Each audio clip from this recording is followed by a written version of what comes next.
Di tahun 2016 lalu, mewakili Presiden Joko Widodo, Menteri Lingkungan Hidup dan Kehutanan Siti Nurbaya menandatangani Perjanjian Paris tentang perubahan iklim di markas besar PBB New York, Amerika Serikat.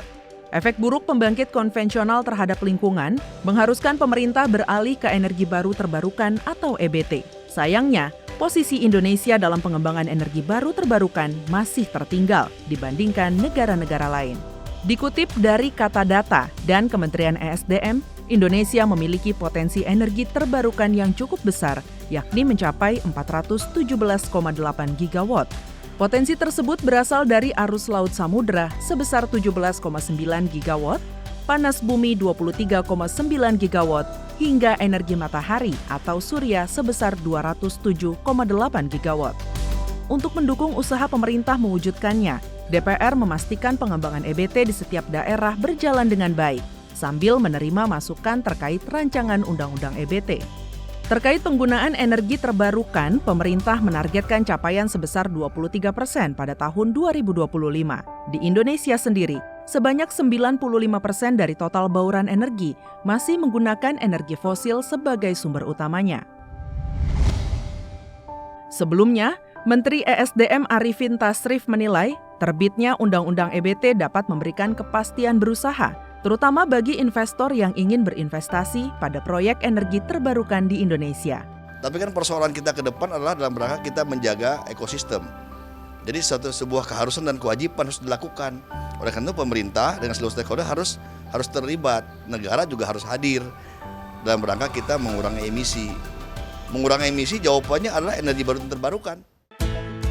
Keberadaan teknologi nuklir sebagai salah satu energi alternatif mendapat perhatian serius dari Komisi 7 DPR RI. Saat melakukan kunjungan ke reaktor nuklir Kartini di Yogyakarta, Wakil Ketua Komisi 7 DPR RI Edi Suparno mengatakan hasil pengembangan riset dan teknologi nuklir Indonesia sudah layak untuk diekspor. Tetapi memang di sini kita butuh fasilitas riset yang lebih mumpuni, yang lebih maju secara teknologi, lebih up to date secara teknologi.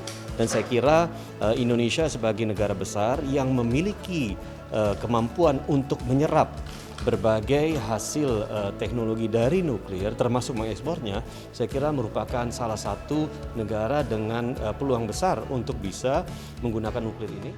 Belum lama ini, Badan Riset dan Inovasi Nasional atau BRIN menggandeng PT Torkon Power Indonesia untuk mengembangkan prototipe PLTN berkaitan dengan riset, pengembangan, dan inovasi teknologi Molten Salt Reactor atau MSR sebagai teknologi nuklir. Tak hanya dari Komisi 7 DPR RI, transisi ke EBT pun masuk dalam salah satu tujuan pembangunan berkelanjutan atau SDGs untuk mencapai net zero emission pada tahun 2030. Dijumpai di sela rapat dengan perusahaan pembangkit listrik tenaga surya atau PLTS di Likupang, Provinsi Sulawesi Utara, Manado. Ketua rombongan Panja SDGs Sihar Sitorus menuturkan terkait pencapaian SDGs di tahun 2030, maka ke depan kapasitas PLTS akan ditambah daya sebesar 15 megawatt. Energi baru terbarukan dan climate change. Nah, dengan adanya PLTS ini akan mendukung pelestarian lingkungan dan juga sekaligus bagaimana memenuhi kebutuhan listrik untuk jangka waktu yang panjang. Jadi dengan kita melihat PLTS Likupang ini, kita bisa yakin bahwa salah satu goal daripada SDGs ini akan tercapai di 2030.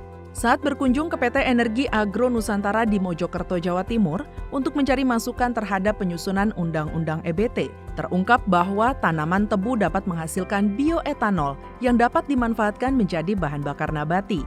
Jangan sampai kita membuat undang-undang, tapi yang kita lihat adalah yang tadi saya sampaikan, panas bumi, yang kayak gitu-gitu, yang besar-besar.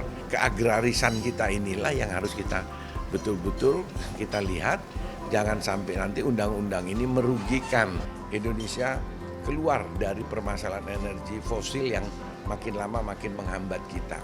Jadi tidak ada jawaban lain kecuali melakukan revolusi energi terbarukan Indonesia di bawah pimpinan Presiden Joko Widodo. Komisi 7 berharap Undang-Undang EBT nantinya cukup kuat untuk mewajibkan dan menginstruksikan pemerintah untuk memanfaatkan EBT. Saat ini, rancangan Undang-Undang EBT sudah selesai dibalik dan akan segera dibahas di Komisi 7 DPR RI dan diharapkan selesai di tahun ini.